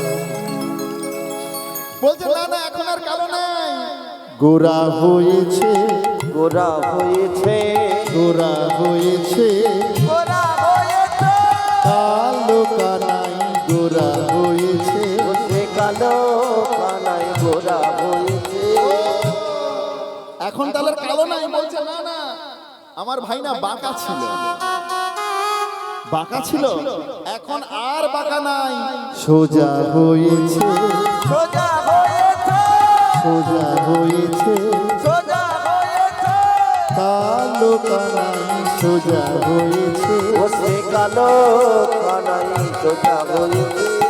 তাই তাহলে এখন সে আর কালো নেই, এখন সোজা হয়েছে। বলছে হ্যাঁ হ্যাঁ সোজা হয়েছে। আসলে আমার ভাই না পড়াশোনা জানতো না, এখন কি হয়েছে জানো, পণ্ডিত হয়েছে, পণ্ডিত হয়েছে, পণ্ডিত হয়েছে, পণ্ডিত হয়েছে, নিমাই পণ্ডিত নামে ধরেছে, কালো কানাই পণ্ডিত হয়েছে। ও সে নিমাই পণ্ডিত নামে ধরেছে, মূর্খ কানাই পণ্ডিত হয়েছে। আচ্ছা আচ্ছা তাহলে এখন পণ্ডিত হয়েছে। বলছে হ্যাঁ হ্যাঁ, আর কি গুণ ছিল, আমার ভাই তো অনেক গুণ ছিল, এবার একটা গুরুত্বপূর্ণ গুণ আছে, সেটা বলা যায় না, আসলে ভালো গুণ হলে বলা যায়। আচ্ছা আপনারা বলুন তো, আপনারা শাশুড়ি মা অনেকে হয়েছে, বৌমার খারাপ গুণ কখনো বাড়ির বাইরে গিয়ে বলেন, ভালো গুণটা বলেন। আমার বৌমা সকালে উঠে আমাকে গিয়ে ডাকে, চাটা করে দেয়, না উল্টোটা, কোনটা উল্টোটা করে। আবার বৌমা কখনো শাশুড়ি মায়ের মন্দ করে না, কিন্তু দেখা যায় অনেক পরিবারে উল্টো হয়, কোনোদিন না, ঘরের সমস্যা কোনোদিন বাইরে বলতে না, যে বলে সে কিন্তু ঠকে, ভক্তমণ্ডলী মায়ের। কিন্তু বলছে আচ্ছা আচ্ছা, ঠিক আছে, আরে তুমি বলো না, কোনো সমস্যা নেই, কিন্তু কেমন করে করে কিনা, করে কিনা, করে কিনা, করে কিনা, কি করে কিনা করে কিনা, এই কি ভাষা? আরে বাবা এখন বুঝতে পারলেন না, না বুঝতে পারি না। আসলে এটা তোমার ভাইয়ের একটা খারাপ গুণ, ভালো গুণ হলে না হলে বলে দিতাম, তো খারাপ গুণটা বলতে তাই একটু বিবেকে ঠেকছে। বলো তো, এখানে কেউ নেই? কেউ নেই, না দুজনেই আছে। তুমি কাউকে বলবে না তো, কাউকে বলবো না। করে কিনা, করে কিনা, ব্রজবাসীর ঘরে ঘরে এখনো চুরি করে কিনা, ব্রজবাসী ঘরে ঘরে এখনো চুরি করে কিনা। আরে আরে শালা তোমার ভাই তাহলে চোর, চোর ছিল, চোর ছিল। আরে চুপ করো, চুপ করো। আমার ভাই ওই ব্রজবাসী সবার বাড়িতে বাড়িতে গিয়ে না ছানা মাখন এগুলো চুরি করে করে খেত। ভগবান কি এমনি চুরি করতো?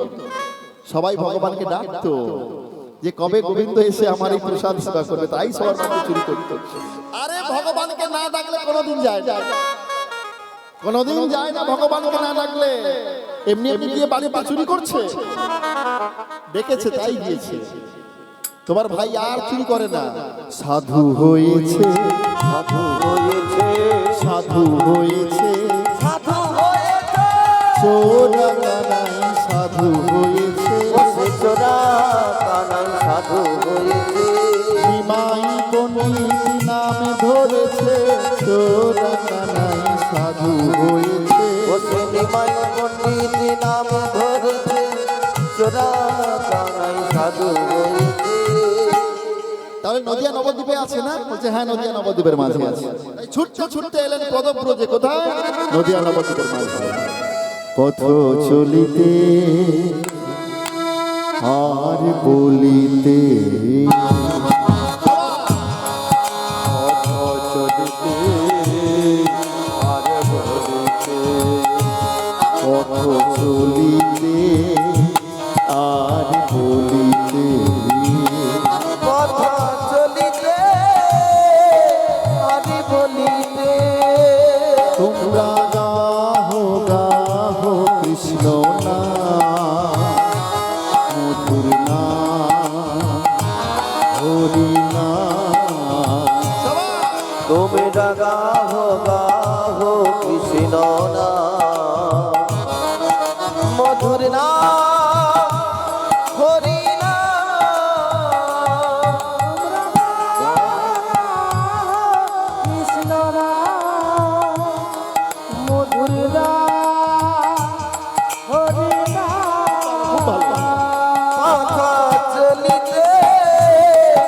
আরে বলিতে পথ চলিতে আরে বলিতে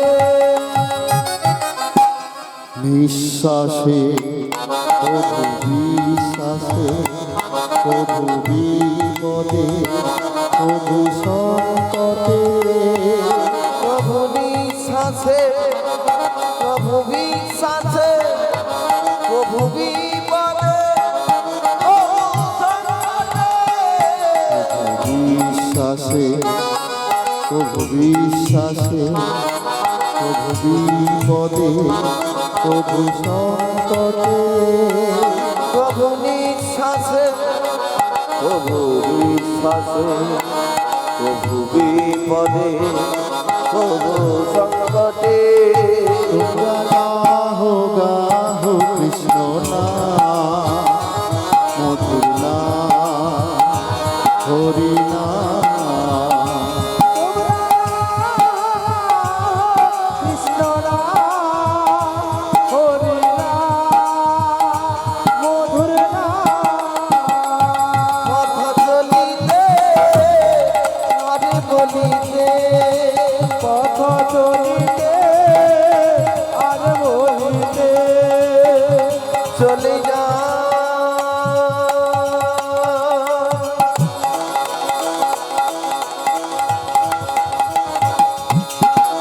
ওই তো চলে যা চলে যা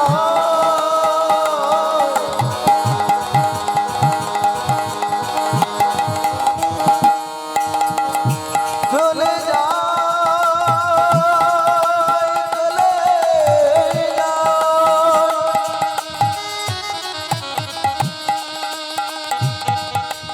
চলে যায়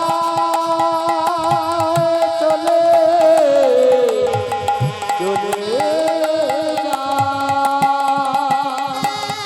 পথ চলিতে আর বলিতে পথ চলিতে আর বলিতে পথ চলিতে আর নিদায় গুরু গৌর প্রেমানন্দে হরি হরি বল। একদম প্রভাত কালে এসে নদিয়া নবদ্বীপের মাঝে ঘুমিয়ে আছে পড়ছে আর বৃষ্টি হলে তো খুব ভালো বৃষ্টি হলে আমার খুব ভালো লাগে যাই পারে বলে যে যাই পারে বলতে পারে জয়নিতাই জয়নিতাই আজকে যখন এমন সুন্দর করে হরিনাম করতে করতে পদব্রজে এলো না নদিয়া নবদ্বীপের মাঝে এসে বৃক্ষের তলায় কখন ঘুমিয়ে পড়েছে প্রভাত কালে জানতে পারলো না নন্দন আচার্য এসে দেখছে যে একজন সন্ন্যাসী সকালে ঘুমিয়ে আছে কি আরে সকালে কখনো কোনো বৈষ্ণব ঘুমিয়ে থাকে নাকি কানের কাছে এসে যখনই হরিবল হরিবল বলেছে যখনই ঘুমটা ভেঙে গেছে বলছে আমার ভাইকে দেখেছো বলতে পারো আমার ভাই কোথায় নন্দন আচার্য বুঝতে পারলেন যে তাহলে কিন্তু ভাইকে খুঁজছে হ্যাঁ? ভাইকে খুঁজছে আর গৌরাঙ্গ মহাপ্রভু দাদাকে খুঁজছেন নিশ্চয়ই এই দুজনের মধ্যে কিছু না কিছু একটা সম্পর্ক আছে সঙ্গে করে নিয়ে এলেন নন্দন আচার্য তার গৃহে চৈতন্য মহাপ্রভু শিবা সঙ্গনে বলছে প্রভাতকালে আমি আজকে একটা স্বপ্ন দেখেছি বৃন্দাবন থেকে একজন সাধু এসেছেন নবদ্বীপে আচ্ছা দেখে বলো তো কার বাড়িতে আছে সবাইকে খুঁজে এসো সবাই গেলেন খুঁজতে হরিনাম সঙ্গে করে খুঁজতে গেলেন কিন্তু কোথাও পেলেন না মহাপ্রভুকে এসে বলছে আমরা কোথাও পেলাম না কোথাও পেলে না ঠিক আছে আমি যাচ্ছি এবার চলো আমার সঙ্গে সবাই মিলে ভক্তগণের সঙ্গে করে হরিনাম ধ্বনিতে শিখলে ধ্বনিতে যাচ্ছে কোথায় দাদাকে খুঁজতে জানে তো কোথায় আছে আমার দাদা সবাই হতে করতে হরিনাম হবে কি আসলে বৃষ্টি পড়ছে তো মহাপ্রভু আমার সবাইকে সঙ্গে করে নিয়ে হরিনাম করতে করতে এলেন কোথায় একদম নন্দন আচার্যের গৃহে যখন নন্দন আচার্য গিয়ে এসছে দেখলেন দূর থেকে ভাই দাদা ভাই দাদা আচ্ছা তোমরা সবাই বাইরে অপেক্ষা করো আমি যাচ্ছি একটু ওই কে এসেছে একটু কথা বলবো বলে যখন গৃহের মধ্যে প্রবেশ করেছে দুজন দুজনকে আলিঙ্গনে আবদ্ধ করেছি। দাদা তোমাকে কেউ চিনতে পারেনি তো? বলছে না না, কেউ চিনতে পারলো না আমায়। ভাই তোমাকে কেউ চিনতে পারেনি তো? বলছে না, আমাকে কেউ চেনে না। সমস্ত ভক্তরা বাইরে দাঁড়িয়ে অপেক্ষা করছে, ভিতরে কি কথা হচ্ছে? কি কথা হচ্ছে ভেতরে? এত কথা কিসে? কান পেতে শুনলো ওরা কি বলছে। কেউ জানে না, জানি না, কেউ চেনে না, কেউ চেনে না, কেউ জানে না। কেউ জানি না। আরে দাঁড়াও, দাঁড়াও, দাঁড়াও। আমি শুনতে পেয়েছি অনেক কথা হচ্ছে। দরজা ভাঙা। দরজা ভেঙে নন্দনাথ বলছে কেউ না জানলেও আমি জানি, কেউ না জানো আমি তো জানি, না জানো আমি তো জানি, কেউ না জানো আমি তো জানি। কেউ না জানো আমি তো জানি। ব্রজের কানাই নদের নিমাই, কেউ না জানো আমি তো জানি। বজরে কানাই নদীর নিমাই, কেউ না জানো আমি তো জানি। ব্রজের কানাই নদের নিমাই, কেউ না জানো আমি তো জানি। বজরে কানাই নদীর নিমাই, কেউ না জানো আমি তো জানি। কেউ না জানলেও আমি জানি সেই ব্রজের কানাই নদের নিমাই হয়েছে। কেউ না জানো আমি তো জানি। কেউ না জানো আমি তো জানি। ব্রজের বলাই নদের নিতাই, কেউ না জানো আমি তো জানি। বজরে বলাই নদীর নিতাই, কেউ না জানো আমি তো জানি। প্রভু আজকে প্রথমবার যখন আমার গৃহে নিতাই গৌরের এমন করে সুন্দর মিলন হয়েছে, এই জন্য আমি ভীষণ আনন্দিত। সমস্ত ভক্তের কাছে গিয়ে যখন খবর দিয়েছে, সমস্ত ভক্তরা এসে উপস্থিত হয়েছে সেই গৌর নিতাইকে দর্শন করবে বলে নন্দন আচার্যের গৃহে। তাই নন্দন আচার্যের গৃহে এসে সমস্ত ভক্তরা একত্রিত হলো। কৃষ্ণ তাই যখন একত্রিত হয়েছে সমস্ত ভক্তরা, নন্দন আচার্যের ভীষণ আনন্দ, আর সবার জন্য সেবার ব্যবস্থা করলেন। ভক্তমণ্ডলী মায়েরা, আজকেরও আমরা এই বসন্ত বাবুর বাড়িতে উপস্থিত হয়েছি ভগবানের সেবা